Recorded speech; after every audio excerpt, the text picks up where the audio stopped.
The valley had settled into a geological coma. It lay nestled so deep in the folds of the Cascade Mountains, 37 miles from the nearest logging road, that the outside world never touched it. For 70 generations, the tribe understood the rhythm of this place. The explosive rush of spring thaw, the heavy bounty of the short summers, and the punishing clarity of winter. Their existence was defined by the deep cold, ordered by the hunt, pulling fish from under the thick ice and tracking the heavily furred elk that descended to the lower shelves. This year, the cold arrived not with a slow, grinding inevitability, but with a shock, a fist hitting a granite block. By mid-November, the river was encased in a sheet of ice 3 feet thick, a smooth, opaque monolith that swallowed the sound of the running water beneath it. The snow piled relentlessly, wind-driven and packed tight, sealing the valley off completely. The cold was normal. They were built for the cold.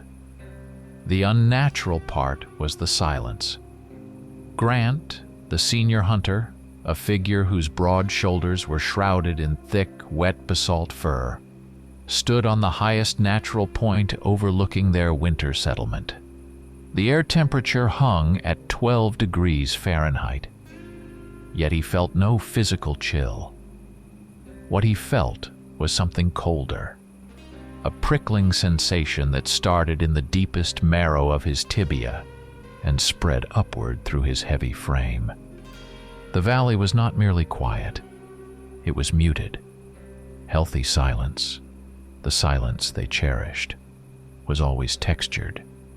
The rustle of a mouse under the snow, the faint high whistle of wind over the granite peaks, the subtle groan of the stressed river ice. This new quiet was absolute, a profound vacuum of noise. It was malignant.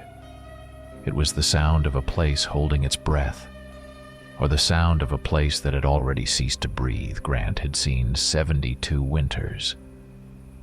He knew what a starved bear sounded like when it moved through the brush. And he understood the sharp, clicking language of the pine beetles beneath the bark. Now there was nothing. The jays, usually screaming complaints at the presence of his shadow, were gone.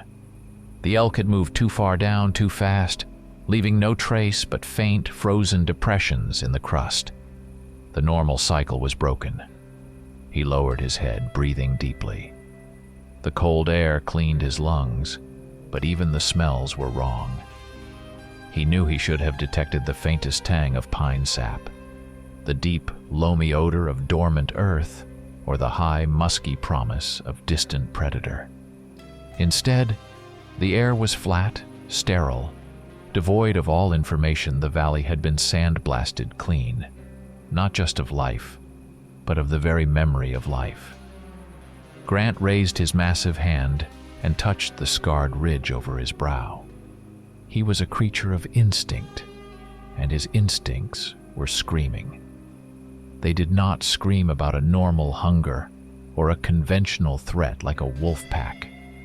They screamed about emptiness, about a profound systemic wrongness that settled over their world like a shroud. He watched the sun, a weak, pale disk, sink behind the western ridge. The light faded rapidly, turning the white snowfields first to bruised purple, then to absolute terrifying blue. He knew, with the cold certainty that settled deep in his gut, that the silence was a warning something had moved into the valley, something that preyed not on meat, but on order itself. And whatever it was, it moved without noise. It lived without scent, and it waited for the perfect moment to prove that the world they had known for 70 generations was finally, irrevocably, gone. The absolute, unblinking starlight returned, illuminating the slopes in a sickly, alien white. Grant began his slow descent toward the hidden cluster of their homes. The crunch of his own massive feet on the snow crust sounded unbelievably loud in the crushing, heavy stillness. He knew that whatever was out there already knew where they were. The only question left was how many of them there were, and what they intended to do once they decided the waiting was done. The long night had started, and Grant listened too hard for the sound he knew would signal the end of their long, isolated peace. He carried the heavy silence of the mountain down to his people. 73 days into the deep winter. The sun was a joke, a cold, ineffective smudge that crawled across the southern horizon for 7 hours, providing light but zero comfort. The snow reached an average depth of 4 feet, but where the wind had scoured and sculpted, the drifts rose into hard, gleaming sculptures reaching Grant's waist. He stood again on the same obsidian-black outcrop, his heavy fur providing a natural camouflage against the gloom, trying to read a landscape that offered no honest text. The forest rhythm was shattered, utterly broken. Grant spent his life deciphering the complex orchestra of the woods. Now, the instruments were silent. The ice covering the river, once a reliable indicator, refused to offer the characteristic high-pitched crack when a heavy creature like an elk or a bull moose stepped onto the bank. There were no cries of the Stellar's jays, who communicated the movements of every rabbit and fox. Even the faint, frantic tunneling of the voles beneath the dense snow crust, a sound only a Bigfoot could register, had vanished.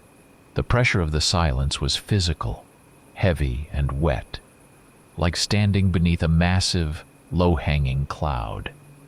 That night, Grant patrolled the western rim. The full moon, a monstrous cold coin in the black sky, bleached the world into stark white and deep, shadowless blue. He moved with the practiced quietness of generations, his 22-inch feet distributing his weight so perfectly that the snow barely groaned under him. It was in the air that the first sign manifested. Not a sound, but a chemical fact. The scent hit him suddenly near the line of old-growth hemlocks. It was sharp and wrong.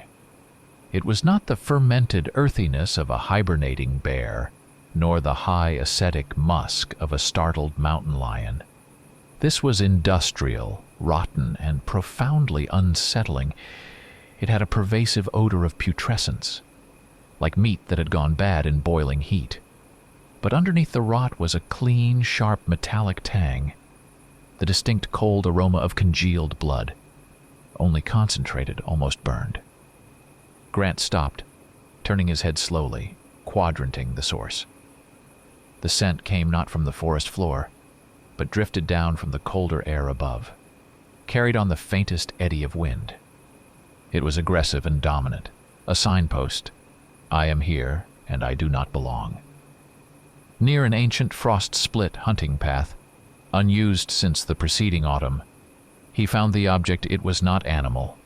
It was vegetal, a piece of thick, dried lodgepole pine, snapped clean. But it was not the break that held his attention. The wood was brutally worked over, the inner fibers stripped bare, almost scraped away. Imprinted deeply into the rigid wood were tooth marks. They were unnerving. They were too close set for a bear or elk, and far too numerous for a cougar. They were arranged in an almost perfect, continuous, machine-like arc deep, decisive and terrifyingly uniform. The predator that had done this had not been gnawing. It had been testing its edge.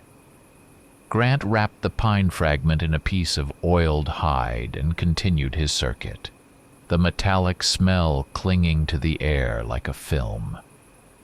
When he returned to the settlement, the mood among the young male sentries was taut.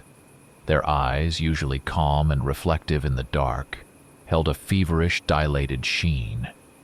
They spoke in low, rhythmic clicks, a language of pure alarm. Fast shadows.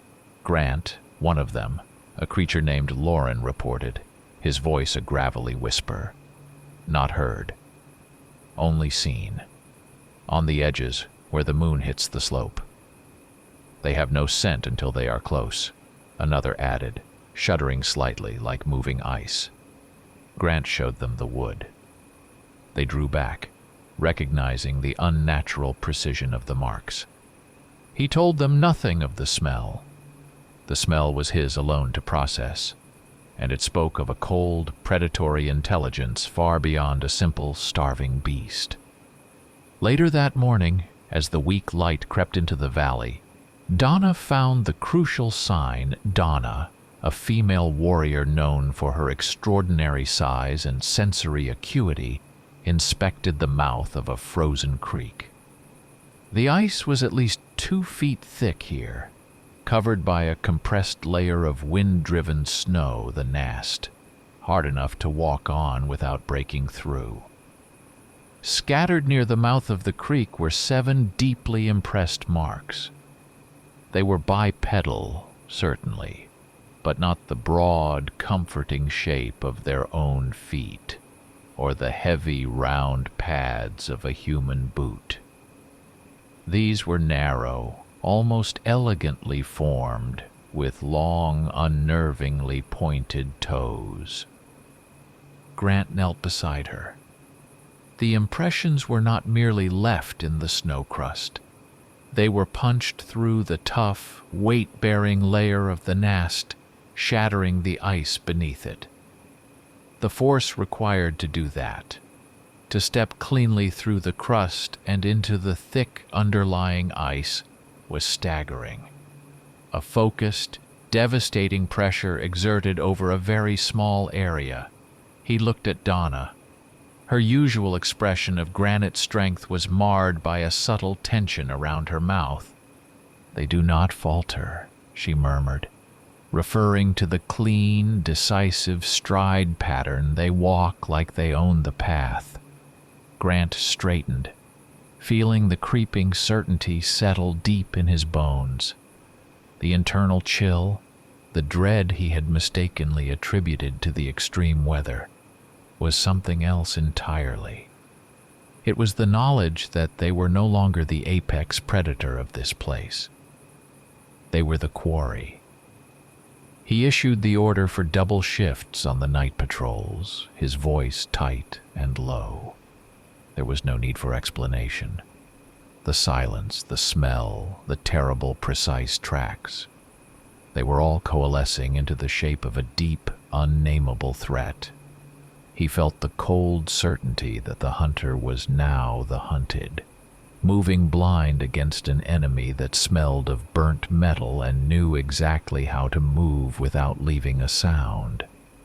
The 3rd week of February brought no relief. The mercury in the thermometer they had scavenged years ago from a wrecked cabin hovered stubbornly between 0 and -5 degrees Fahrenheit. The days were brief, frigid interludes between the long, crushing nights. That morning, the sun rose pale and indifferent, but the eastern sector remained vacant. Kelb, the sentry assigned to that boundary, had not returned. Kelb was known for his almost obsessive caution, a creature whose movements were governed by meticulous routine. Grant and Donna moved immediately to Kelb's known post, a crooked, ancient spire of spruce that he used as a reliable marker. The spruce was still there, but the massive, ice-coated branch Kelb always leaned against for shelter was snapped and lying 6 feet away, its connection to the trunk a ragged tear.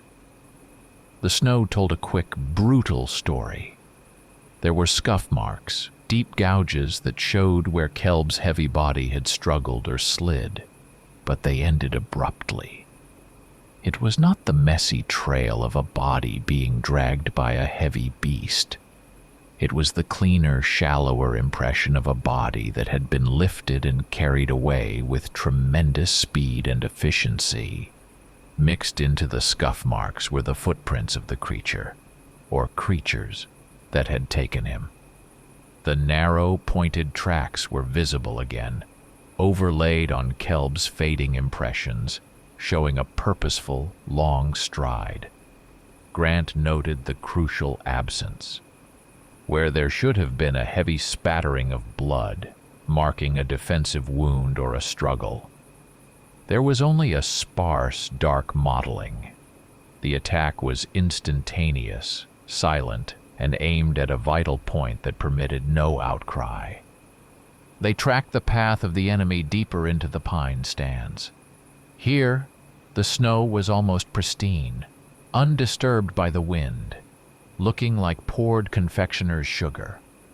Grant stopped abruptly at a patch of ground sheltered by a large granite boulder. The snow here was sliced, not broken. Grant stared at the marks. There were 3 parallel, deep grooves, perfectly straight, drawn by a razor blade pulled with incredible force. The snow crust was not just penetrated, it was cleanly ruptured, the underlying earth visible in slivers. These were not the random scratchings of claws in a struggle. They were calculated lacerations, left as the creature hauled the enormous weight of Kelb's body past the boulder. Grant knelt, running his thick digits over the cold indentations. The nast was not simply pushed aside. It was atomized at the edges of the cut. The appendage that caused this was terribly sharp and terrifyingly strong. Donna sniffed the air, her nostrils flaring. The smell. It is here. Her voice was tight, stronger, the metallic stink, and something else now, something hot.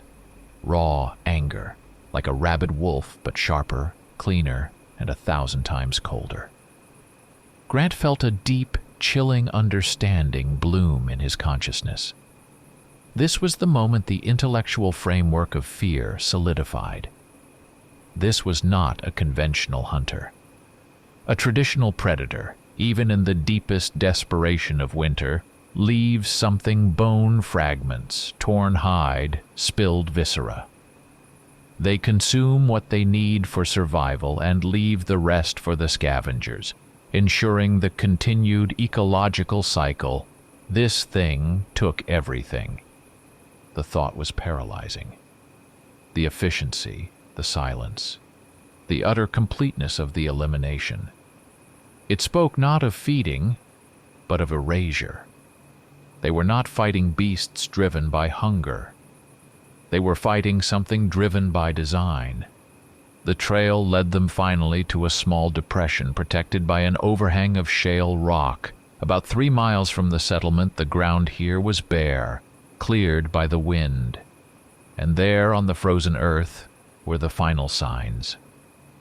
A fist-sized clump of dark fur, unmistakably Kelb's. It had been ripped, not shed. And beside it, 3 objects, small and unnervingly perfect.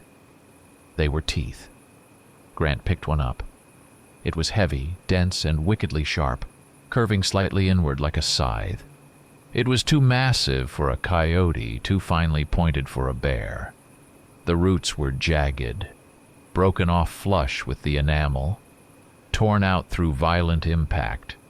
They were ivory white, almost pearlescent, yet stained at the fracture point with a dark, dried pigment. Kelb's essence, now irrevocably mingled with the weapon that defeated him. Grant returned to the settlement, his silence heavier than the snow. The remaining tribe members gathered, their anxious breathing misting the cold air. He held the 3 teeth up in the faint morning light. The quiet was absolute as every eye in the clearing focused on the artifacts of terror. Grant's voice was a low, resonant boom that cut through the cold air. They walk on 2 legs. They are stronger than we are, but thinner, and they operate together. They wait for us to sleep, or they wait for us to falter. He did not call them wolves or bears or humans. He called them the waiters. "The terror is gone," he stated, his voice firming, though his heart felt like a frozen lump of iron. "Now we know the shape of the fear.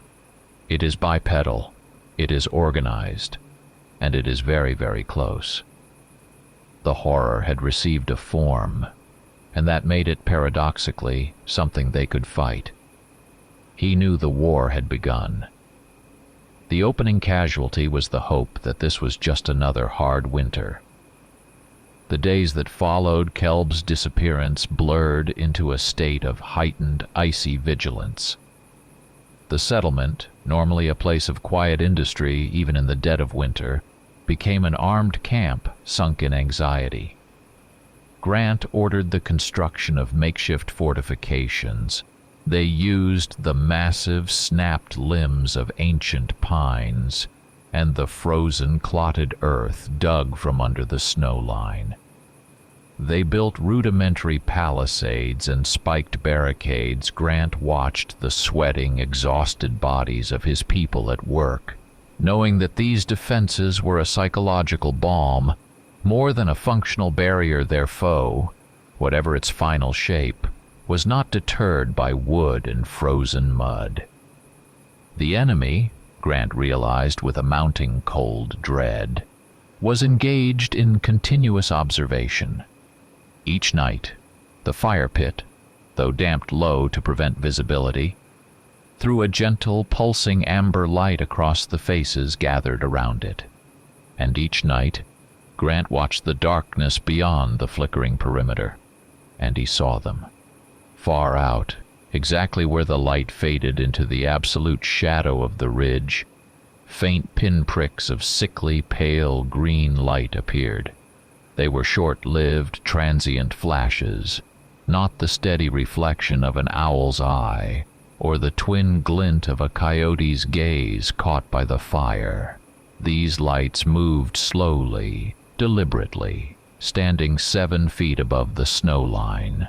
Grant dispatched 2 of his swiftest, youngest warriors, instructing them to move in a wide, silent circle to approach the location from the far side. They returned an hour later, their movements jerky, their breath ragged plumes of white in the frozen air. "They were there, Lauren," one of the scouts whispered, his throat thick with fear, not standing, not walking, but waiting. They reported finding a small, oval area where the heavy snow had been meticulously cleared, revealing the bare, frozen soil beneath. "Like someone sat there for a very long time," the other scout added, his eyes wide.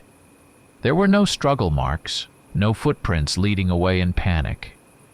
Just a thin, new layer of glaze ice over the exposed earth, formed from the heat of a body sitting, radiating warmth. For an extended duration in the sub-zero air, the smell, that foul, metallic, burnt odor, was powerfully concentrated on that cleared patch of earth, indicating a long, patient vigil. The intellectual capacity of their enemy was terrifyingly clear. They were not mindless beasts relying on brute strength. They were strategists using reconnaissance. Donna returned from a circuit of the creek basin, her face grim. She spoke quietly to Grant as they stood by the half-built palisade, the cold wind whipping her dark, heavy fur. "They are using our trails. Grant, the old deer paths we cleared in the autumn. The ones we use only when hunting is flush." Grant frowned. "They would have to be familiar." "They are. But they move only when the wind is against them, using the updraft from the river to carry their smell away. They are reading the forest like you read the stars. They know exactly how our scents travel, and they mask their own until the last possible moment." This insight solidified the deepest horror. The enemy was not just physically superior. They were smarter, utilizing environmental awareness to counter the Bigfoot's primary defense mechanism, their powerful sense of smell. Grant made the brutal, necessary decision they needed to move from a position of relative warmth to one of complete stealth. "Damp the fires. All of them," he commanded. "From now on, we rely only on the heat of our bodies and the dark. The light draws them. The darkness hides us." The command was met with stunned silence.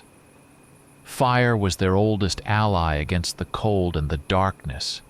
Extinguishing it felt like inviting the absolute, annihilating cold into their hearts. But the horror of being seen outweighed the comfort of the flame. The silence of the night settled heavier still, the air now thick with the terror of blindness.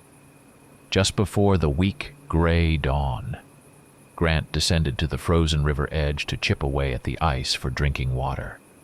He was alone, relying purely on his deep familiarity with the landscape. He worked cautiously, using a heavy piece of split basalt to fracture the surface ice. As the thin, new flakes of ice curled back, he saw it imprinted directly into the fragile, clear surface where the water had recently frozen a handprint. It was roughly the size of a human adult's hand, but elongated, almost skeletal. The fingers were unnaturally long and thin, terminating not in nails but in huge, curving black claws, razor-sharp and deeply embedded in the ice. The juxtaposition paralyzed him. The precision of the human-like palm, suggesting dexterity and forethought, marred by the utter brutality of the reptilian claws, too intelligent, too animal. The print was perfectly preserved, a crystalline warning pressed into the very surface of their lifeblood. The creature had come right to the edge of the river, perhaps even drunk from the skim of water, while Grant's people slept nearby. He backed away slowly, the basalt rock heavy in his hand, not breaking the ice, not making a sound. He did not need to be told that the enemy was watching, he knew, with a certainty that chilled him to the bone, that the creature who left that mark was not just waiting for them to sleep. It was studying their waking routine, calculating the moment of greatest vulnerability. He turned toward the dark, silent settlement. The horror was complete. They were fighting a creature that possessed the raw, killing power of a predator, coupled with the methodical patience of a human hunter. He had just seen the face of their doom imprinted in the ice. The attack came not in the deep, sheltering blackness of midnight, nor in the blinding light of noon, but in the treacherous, deceptive glow of twilight.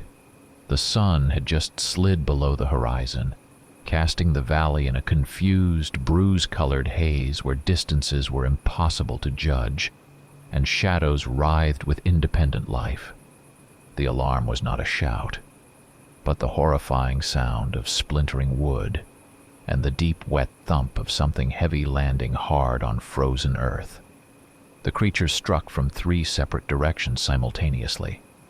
North, where the snow was deepest, west, along the narrow riverbank, and south, through the makeshift fortifications they had spent days erecting. The coordination was shocking, proving that their long surveillance resulted in a devastatingly precise plan. This was not a hungry raid. This was a premeditated military assault. Grant was near the center of the camp when the initial breach occurred at the western fence. 4 of the attackers, whom Grant now definitively thought of as the stalkers, the waiters, burst through the weakened barrier. They were horrific to behold in the failing light. Thin, almost gaunt, their bodies were tightly muscled and covered in matted, dirty gray fur that absorbed the twilight, making them appear like moving holes in the air. They moved with a lurching, low-to-the-ground speed, far faster than their bipedal form suggested possible. Their long snouts ended in black, wet noses, and their eyes, even in the gloom, burned with a predatory yellow light. The most unnerving element was their sound. Bigfoots were prepared for the bellowing roar of a territorial predator. These creatures did not roar. They emitted short, harsh, guttural clicks and croaks, sounds of communication and immediate direction, commands. The Bigfoots, momentarily stunned by this alien, almost mechanical sound of coordination, hesitated. That hesitation was fatal.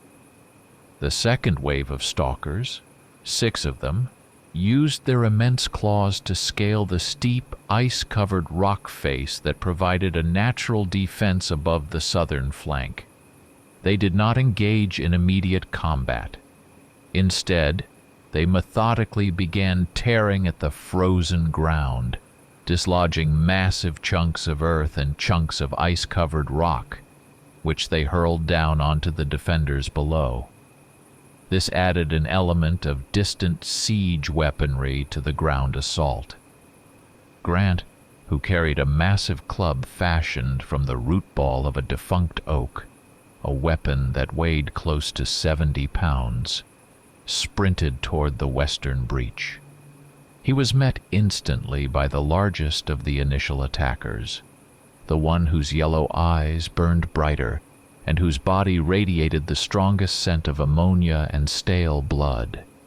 The leader of the stalkers was almost a head taller than Grant, topping 7 feet, its limbs long and thin, seemingly fragile, yet carrying tremendous kinetic energy. Grant brought the root club down in a wide, whistling arc, aiming for the creature's chest. The impact was bone-shaking. The stalker merely staggered backward 2 feet, shaking its head. The high-pitched crack of the impact absorbed and muffled by dense muscle and unnervingly elastic bone structure. It recovered instantly, closing the distance with a terrifying burst of speed. Its clawed hands slashed at Grant's left side. He felt the fiery kiss of the razor-like claws tearing through his thick fur, and into the skin beneath. The cold air instantly turned the spreading blood into a sickening warmth. In the confusion, a young warrior named Brawl was caught flat-footed. One of the thinner, gray stalkers lunged, and Brawl's defensive posture was useless. With a single sickeningly quick movement, the creature tore Brawl's throat open. The immediate visceral horror was not the sound, which was a wet, choked gurgle, but the sight of the dark, steaming fountain of blood pulsing against the white snow. It was a profound, stark color, almost black in the twilight, spreading in an obscene stain. Grant felt the hot tide of pure, protective rage flood his senses. He swung the club again, aiming lower, smashing the knee of the creature that eliminated Brawl. This time there was a definite, satisfying crunch of shattered cartilage and bone. The stalker screamed, not the guttural command sound, but a true, raw, high-pitched shriek of pain, and collapsed. But even as the creature fell, others took its place. They stepped over their fallen comrade, relentlessly pushing forward.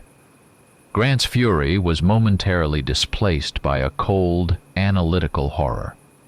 The stalkers pursued the retreating Bigfoots, pressing the attack, not pausing to feed or claim their territory. Their purpose was singular: annihilation. They had not come for a meal.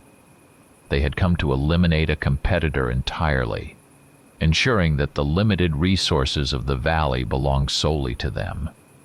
This cold, tactical objective was far more terrifying than any hungry beast. They were facing a species of predator that valued long-term control over immediate satisfaction. The battle continued into the true night, but the darkness was suddenly compounded by an unexpected, vicious snowstorm. The weather seemed to turn against them. A sudden, whipping wind brought a dense, blinding curtain of snow that instantly reduced visibility to less than 7 feet. The ground, already slick with ice and dark blood, became a treacherous, chaotic arena. The heavy bodies of the Bigfoots, relying on massive strength and acute sight, were immediately disadvantaged. They could not move with their accustomed speed, and their punches and club swings, usually precise, often sailed into empty air. The stalkers, however, thrived in the white chaos. Their lean, hard bodies allowed them to dart and weave through the blinding haze. They used the white snow like a smokescreen, launching sudden piercing attacks and then vanishing into the storm before the retaliating blow could land Donna. Leading a contingent of the strongest females, utilized the short-range power of their heaviest improvised weapons. Thick frozen cedar posts, their ends wrapped with ice-sheathed river stones. She moved like a force of nature, her fur matted with snow and the dark blood of her enemies. The sounds were horrifying and intimate. The whoosh of the snow-laden wind, the frantic, laboring breath of the fighting creatures, and the sickening, wet impact of the stone-wrapped clubs against bone. Crack, crunch, thwack. For every stalker that crumpled, broken, its strange yellow eyes dimming in the snow, 2 more materialized from the freezing fog. Grant, fueled by adrenaline and the sheer necessity of survival, discarded his heavy club. It was too slow in the close quarters, shifting battle. He reverted to the ancient grappling techniques learned from his youth. Close quarters combat that relied on leverage, crushing grips, and bone-breaking twists. He locked onto a stalker whose snapping jaw was aimed for his throat. He wrapped his arms around the creature's thin torso, ignoring the rake of its claws on his ribs. He felt the terrifying whipcord strength of the stalker, but countered it with his own crushing weight. He twisted, using the creature's own momentum against it, hearing the loud, wet pop of a shoulder dislocating a second stalker, maddened by the sight of its comrade writhing, lunged at Grant's shoulder.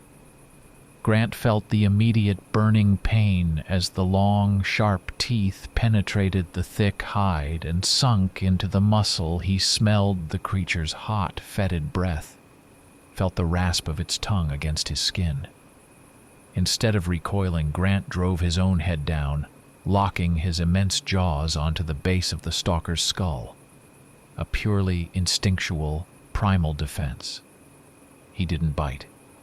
He simply clamped down, using the power of his neck muscles. There was a horrifying, distinct shatter. The sound of the thin, elongated occipital bone giving way under the pressure. The stalker went instantly limp, a dead weight clinging to Grant's shoulder.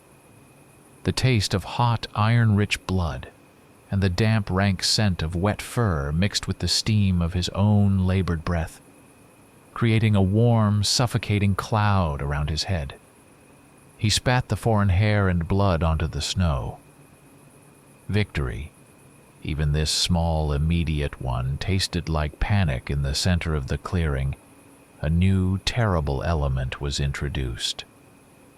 The stalkers, having pushed back the immediate defenders, began to work with methodical focus. They gathered the dry kindling and pine needles the Bigfoots had layered under their crude shelters for insulation.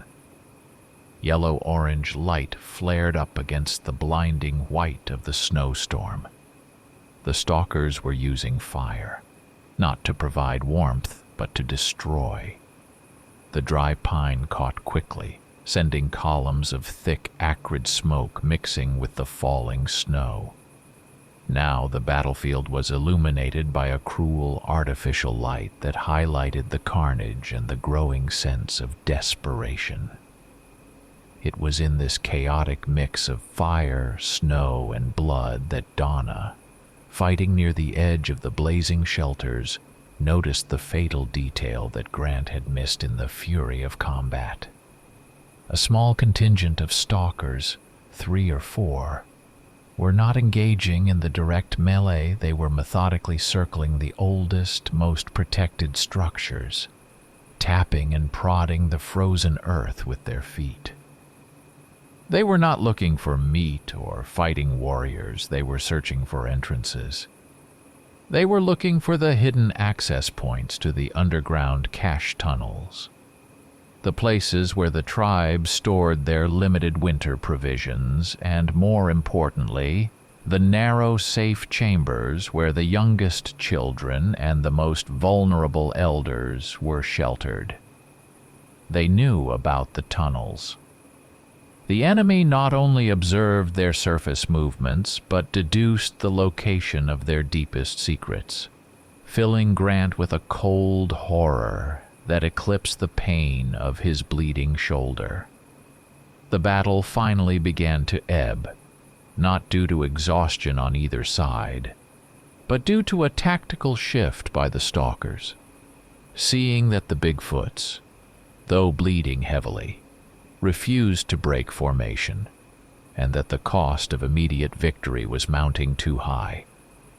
The stalkers began a coordinated withdrawal toward the edges of the clearing. It was not a rout. They moved in precise, small groups, covering their wounded and ensuring that even the dead bodies of their comrades were dragged away into the snow-filled gloom. They maintained their discipline even in retreat, a horrifying display of strategic intent. Grant, his body radiating heat and throbbing agony from the long, deep slash on his side and the bite wound on his shoulder, leaned heavily against a snow-covered boulder, breathing in deep, painful gulps of the frigid air. He surveyed the damage. 4 of his warriors lay still, their fur dark with freezing blood, their bodies grievously broken, but they had taken a heavy toll.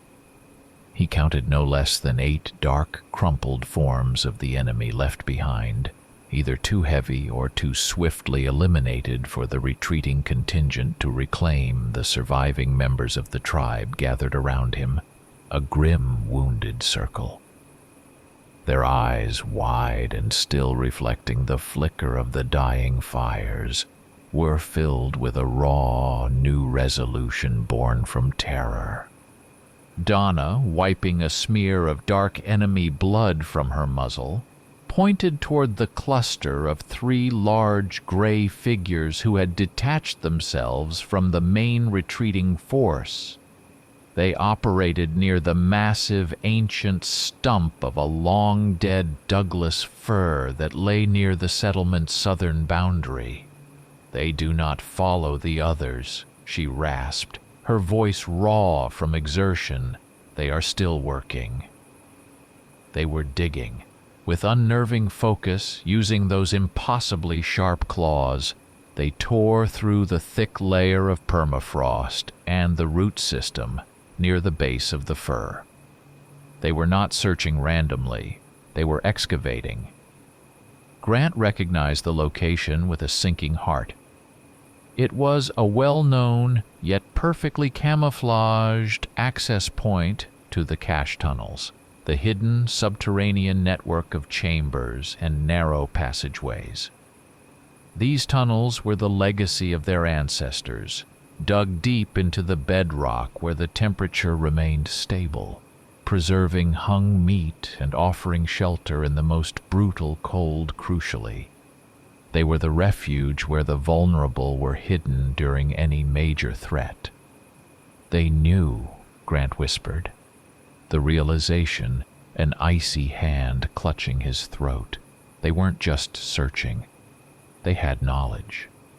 A high, panicked cry suddenly echoed from under the ground, a sound thick with terror, muffled by tons of frozen earth. It was Old Man Bress, one of the 2 elders assigned to guard the hidden entrance to the nursery tunnel. The stalkers had found an entry point. The calculus shifted instantly from defending their territory to saving the future of the tribe. The supplies were secondary. The children were paramount. The fight was lost on the surface, but the critical point was now below ground. Grant shoved himself away from the boulder, ignoring the burning agony in his thigh and shoulder. He knew they couldn't fight the creatures in the narrow, constricted confines of the ancient tunnels. The enemy's lean bodies and slashing claws would be too effective. "We do not follow," Grant commanded, his voice tight with control. "We leave them the prize they seek." The tribe members looked at him, confusion mingling with their fear. Grant grabbed a handful of the dirt-covered snow and pressed it against his bleeding side, trying to staunch the flow. The tunnel runs deep. It has an exit far to the north, known only to the hunters. They do not know about the second mouth. We let them think they have defeated us. We let them enter the earth. The time for defensive measures had ended. The time for calculated radical offensive, a counterattack from a position of absolute surprise, had begun. Grant looked at Donna, who nodded once, her eyes shining with cold understanding.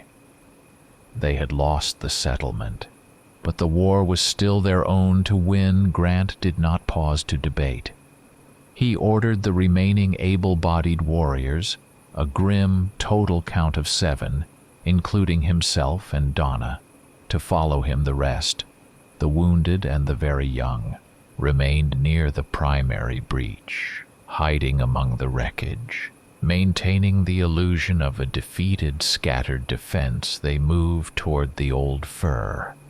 But instead of engaging the excavating stalkers, Grant led his small, ragged force directly past the digging creatures and toward a nondescript, tight cluster of glacial boulders, 20 yards further north beneath the central, largest boulder, hidden by centuries of moss, lichen, and cleverly layered pine duff, was the secondary entrance, the true emergency exit. Known only to the ruling council and the most trusted hunters, it was a tight squeeze, requiring them to flatten their massive chests, but it offered them a path to the light and the high ground. The air in the subterranean passage was heavy, thick with the smell of wet stone, compressed earth, and the pervasive odor of centuries-old permafrost, the clean smell of deep cold. The suffocating darkness was complete, forcing them to navigate purely by the feel of the narrow, twisting walls. Grant found a profound sense of release in the darkness. Above, he was exposed, vulnerable to the stalker's superior speed and tactical vision. Here, below the earth, he was returning to the fundamentals of survival. The claustrophobia of the tunnel walls, pressing on his flanks, offered not confinement, but the sensation of being armored, protected by the mountain itself. They moved fast, silent save for the scrape of their fur against the icy walls and the ragged intake of their breath. The passage ascended sharply, finally bringing them to a small vertical shaft leading to the outside. Grant pushed up the heavy rock lid of the exit and emerged onto the upper slope, about 60 feet above and 100 yards north of the destroyed settlement. The scene below was starkly clear in the cold starlight. The stalkers had achieved their goal. The fires were dying, smoking blackly against the white snow. The main body of the enemy force had returned, and 24 gray forms clustered near the large excavation at the old fir, their focus entirely on the bounty they believed was trapped beneath the earth.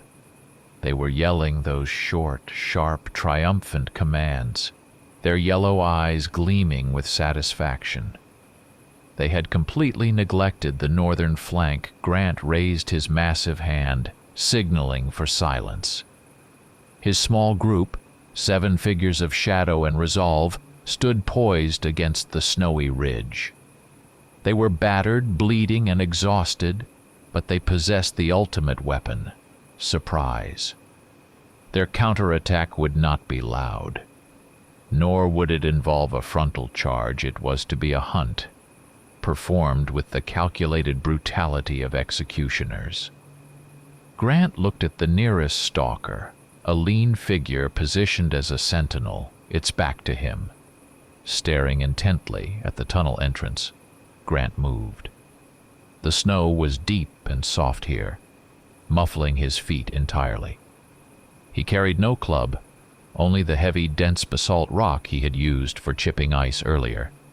He crossed the distance in 3 silent, massive strides. The sentinel, distracted by the noise of its comrades digging, never heard him. Grant brought the rock down on the base of the stalker's skull with focused, annihilating force. The impact was a dull, final thud. The creature crumpled instantly, collapsing into the snow without a twitch. Eliminated utterly, the 6 stalkers closest to the sentinel, focused on the digging operation, continued their work. The sound of their claws tearing at the frozen earth and their guttural commands drowned out the fall of their guard. Grant nodded to Donna, and the remaining 6 warriors spread out, silent and low, becoming shadows that moved with deadly purpose toward the unsuspecting, triumphant enemy. They had moved from the paralysis of being hunted to the liberation of the kill. The ambush shattered the stalker's celebration instantly. The sudden, silent appearance of the Bigfoots among the clustered enemy force threw the attackers into immediate, catastrophic disarray. The fresh adrenaline and the advantage of altitude gave Grant's strike team ferocious momentum. They used the natural environment, the deep snow, the dense clumps of pine, and the sudden steep slopes, as both cover and leverage. Donna was a blur of lethal purpose. She launched herself off a mound of snow, landing directly on the back of a large stalker who still attempted to bark a command. She did not use a weapon. She simply gripped the creature's spine and, with a powerful, concentrated twist of her entire torso, wrenched the life out of it. The thick, tearing sound of the broken ligaments and fractured vertebrae was muffled by the ongoing wind, but Grant heard it and felt a jolt of grim satisfaction. The stalker leader, the massive, yellow-eyed creature Grant had faced earlier, realized the gravity of the betrayal. It wasn't the sound of the attack that alerted him, but the sudden, horrifying silence of the stalkers falling without a scream. The leader immediately let out a piercing, high-frequency howl, a sound of raw distress, meant to carry far beyond the valley to summon any distant reserves. But it was too late. Grant moved through the fray, guided by the scent of ammonia and the flicker of the yellow eyes. He found the leader near the excavated tunnel entrance, attempting to rally the broken ranks. This encounter was short and desperate. The leader, already wounded, lunged in blind fury. Its teeth, long and gleaming white in the starlight, locked onto Grant's already torn thigh. Grant felt a searing, hot agony as the creature bore down, trying to tear muscle from bone. But Grant was closer now to the end than the beginning, and his survival instinct had been pared down to a single, sharp point. He ignored the pain and brought the heavy root club, which he had snatched up, down in a crushing, precise blow. Not on the creature's head, but squarely on the already weakened kneecap he had hit earlier. The The sound was a sickening, echoing splinter. The leader's leg gave way completely, folding backward at an impossible angle. The creature roared in pure, unadulterated pain, releasing Grant's leg, blood streaming from its snout. The wounded leader began to drag itself west, toward the thickest stand of pines. Hoping to melt into the shadows and the difficult terrain, it was an act of survival, not heroism. Grant followed, propelled by an absolute, visceral necessity. The remaining stalkers, their command structure shattered, turned from fighting to panicked, disorganized flight. They were reduced to 7 or 8 individuals, scattering into the blizzard-swept darkness. Grant forced himself to slow down, stopping near the edge of the destruction. He looked back at his tribe. The cost had been heavy, the wounds deep, but the heart of the enemy's assault lay shattered in the snow. He watched the scattered shadows of the fleeing stalkers. He knew that if even one of them escaped, carrying the full, fresh knowledge of the Bigfoot settlement's location, defenses, and weaknesses, the attack would be repeated, inevitably succeeding the next time. The war was not about immediate victory. It was about the total elimination of the opposing knowledge base. Grant raised his head, sniffing the sharp scent of panic that now overlaid the metallic tang of blood. He knew they could not rest. They had to finish this here now, before the survivors could crawl over the ridge and carry their terror and their intelligence to their kin. The pursuit began. Grant led the remaining 7 uninjured warriors in a relentless, immediate pursuit. They left the settlement behind, a smoking, blood-soaked ruin, knowing that their people were secure in the knowledge that the stalkers were, for the moment, contained. The trail was agonizingly easy to follow. The fresh, wet snow was marred by the panicked, uneven impressions of the fleeing stalkers. The tracks were deep and wide, weaving in chaotic arcs, stained here and there by dark, freezing patches of blood. The confident stride of the hunter had been replaced by the desperate scramble of the hunted. They moved through dense tracts of snow-burdened lodgepole pines, the branches scraping against their thick fur, sending icy showers down their necks. The metallic odor that had defined their fear for weeks was now subtly different. It was thick with the chemical odor of pure animal terror. As they pressed on, Grant observed an anomaly in the tracks. Most of the impressions were deep, uniform, and heavy, the signs of large, strong creatures in flight. But near the edge of the main group's path, there was a fainter, shallower print, one that spoke of a creature significantly smaller and lighter than the others. This creature lagged, sometimes dragging its feet slightly, and actively kept distance from the main cluster of fugitives. He was an outsider. The chase led them relentlessly upward, toward the high, frigid reaches of the valley. They finally entered a narrow, natural corridor known as the Jawbone Canyon. It was a terrifying place even in summer, a tight squeeze where 2 sheer rock faces rose 50 feet high, almost meeting at the top. The narrow passage below was layered with sheets of black, slick ice and crowned by enormous overhanging ledges of snow and thick blue-veined ice, the perfect setting for an avalanche. Grant immediately recognized the danger. A natural trap. If the stalkers reached the far, wider exit, the Bigfoots would be caught in the enclosed space, vulnerable to attack from above. But the trail was clear, leading straight into the canyon. There was no time for a wider flanking maneuver. He halted the main group, keeping them under the partial cover of an ancient cedar grove. He signaled 3 of his strongest fighters, instructing them to scale the steep, treacherous slope above the canyon rim.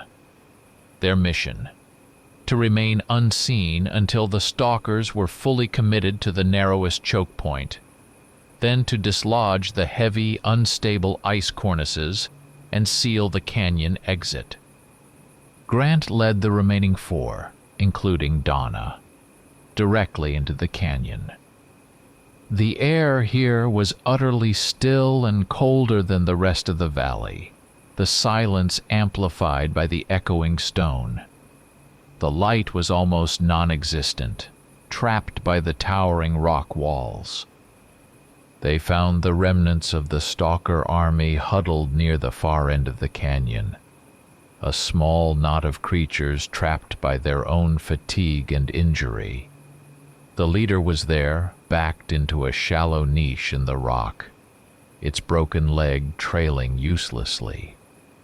He was surrounded by 3 other stalkers, their jaws pulled back in a silent, desperate snarl, ready to spend their last moments defending their chief. Grant felt a dizzying wave of coldness and exhaustion. His wounds were weeping, and the exertion drained his reserves. He knew he was running on pure, surgical necessity. He moved faster, determined to close the gap before his own strength failed. This had to end now, decisively, in a chamber of ice and death. The final confrontation unfolded rapidly in the glacial gloom of the canyon floor. Grant did not approach quietly. He wanted to maximize the shock and terror. He threw back his massive head and let loose a war cry. A deep, chest-shaking bellow that had been passed down through generations of hunters, the roar struck the stone walls, reverberating and multiplying, creating the auditory illusion of 100 vengeful attackers. The sound broke the remaining stalkers' resolve. The 3 guards, galvanized by the noise, sprang forward in a final doomed rush. At the same moment, high above, Grant's 3 strategically placed warriors began their work. They used the leverage of their own weight and the ice axes they carried to slice through the anchors of the massive crystalline snowdrifts. The result was immediate and deafening. With a sickening grinding sound, huge slabs of frozen snow and ancient, blue-veined ice sheared off the cornice, cascading down into the canyon mouth. Tons of material crashed onto the canyon floor, blocking the narrow escape route with an impassable barricade of solid ice. The stalkers were trapped in a long, frigid chamber, facing an enemy that now had no choice but to eliminate them entirely. The trapped creatures, understanding their fate, fought with the primal, savage intensity of the cornered. They sought not salvation, but to take down as many of their opponents as possible. Grant met the attack head-on, focusing his last reserves of energy on the wounded leader. They locked together again, a wrestling match of pure, desperate power. The leader, his good leg braced against the ice, managed to tear free, and his jaws found Grant's side again, snapping deep into the muscle of his hip. Grant felt the blinding hot pain and a sensation of profound weakness spreading through his lower body.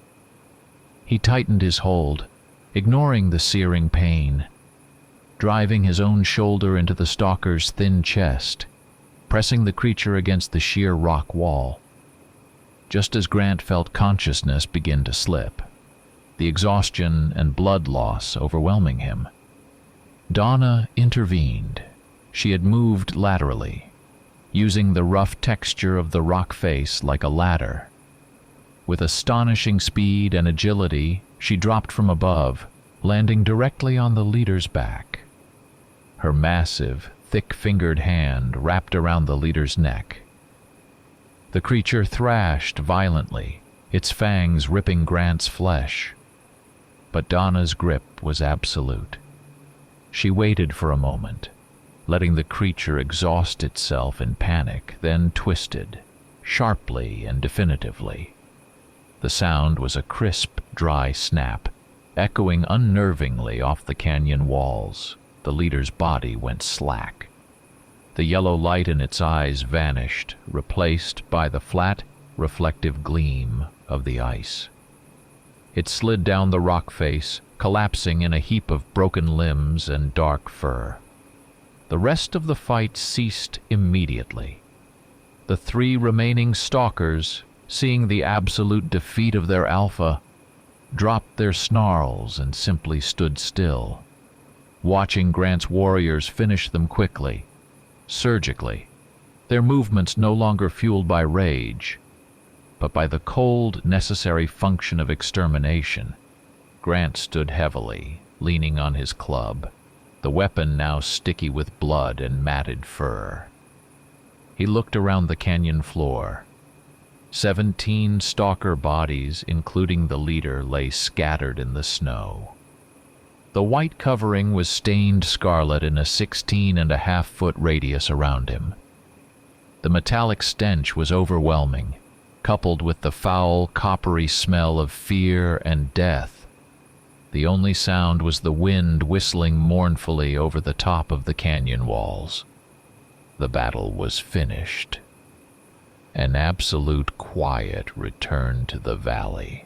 Donna, her face streaked with sweat and blood, began the grim task of checking the crumpled bodies, ensuring finality. She moved among the corpses with professional swiftness, her heavy club held ready.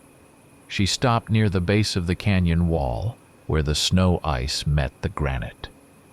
She issued a low, clicking call of alarm, drawing Grant's attention. Grant, moving slowly, dragging his injured leg, hobbled toward her.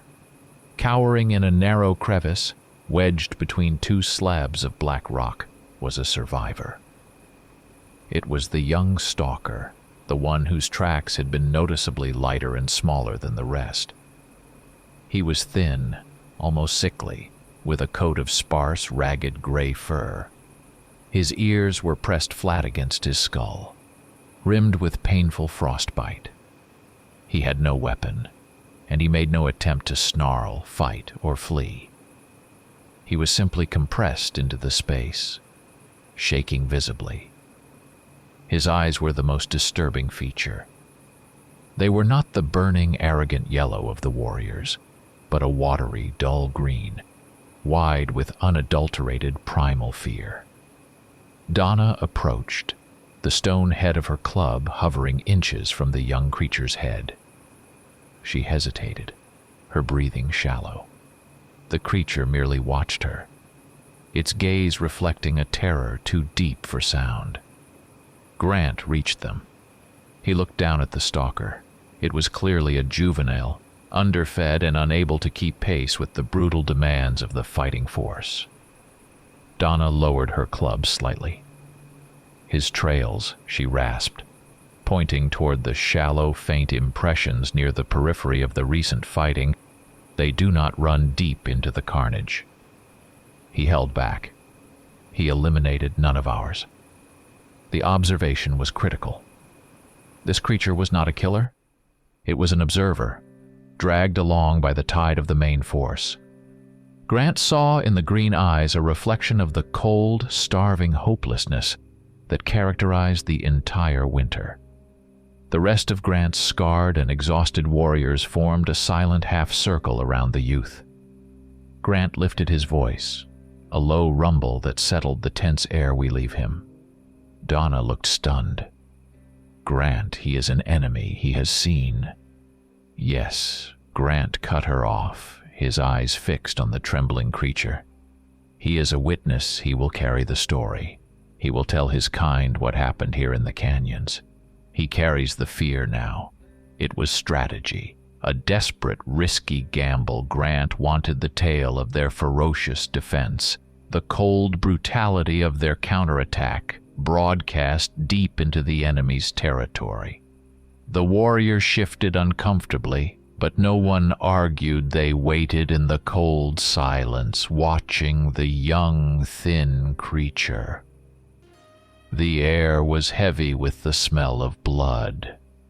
But now a subtle, cold promise of fear was exhaled into the atmosphere. The young stalker remained immobile for several minutes after Grant gave the order to spare him. Then slowly, tentatively, he unfolded his limbs. He looked at the circle of wounded, watchful Bigfoots, then at the scattered bodies of his pack. He stood, wobbling slightly on his thin, ice-burned legs. He began to walk. He did not look back at the Bigfoots, did not make any sound, but simply started dragging himself toward the far, uncleared end of the canyon, leaving a faint, shallow track in the new layer of fine snow. The trail was marked occasionally by a tiny, fresh droplet of blood, a small, final injury from the struggle. Grant watched the figure until it disappeared into the thick frosted pines that guarded the mountain pass. "Burn the bodies," Grant commanded, turning to the grim necessities of the morning. "We must leave no carrion scent to draw scavengers or others. Our dead we bury in the deepest permafrost. Everything must be clean, quickly." Donna, applying a poultice of crushed moss and pine resin to Grant's long hip wound, asked the question that lay heavy on the minds of the entire tribe. "Are you certain, Grant? We released a shadow that knows our true ground." Grant leaned his head back against the cold stone, feeling the pulsing ache of his wounds. "We released the word. The dead cannot speak, but he can. The dead wolf was the leader. He led from the front with strength." Grant paused, looking toward the distant, hazy line of the mountains where the young stalker had vanished. But that one, he did not fight. He watched. He lived because he understood strategy, not just strength. Just before the last glimpse of the young stalker was swallowed by the thick pine cover, the creature stopped. He turned his head slowly. He made no sound, but he raised one of his long clawed arms. It was a short, sharp, decisive flick of the wrist, a gesture of movement, a signal. Precisely the type of silent command Grant had observed the fallen leader using at the start of the battle. Grant felt a paralyzing wave of insight. The creature had not been cowering. He had been learning. He was not an outcast. He was a silent apprentice, the true heir, apparent he had not carried away fear. He carried away the strategic knowledge of their defeat, coupled with the absolute, intimate knowledge of the Bigfoot's location and vulnerabilities. He carried vengeance, now rooted in personal loss. Grant closed his eyes. The battle had been a temporary bloody purge. The stalkers knew the path now, they knew the weakness. The winter had barely started, and the creature they had released was smart, hungry, and driven by a cold, efficient mandate he knew, with a certainty that was heavier than the weight of the Cascade Peaks, that this valley would soon hear the silence again. But next time, it would be the silence of a species preparing for the final war. The young stalker would return, not as a witness, but as a general.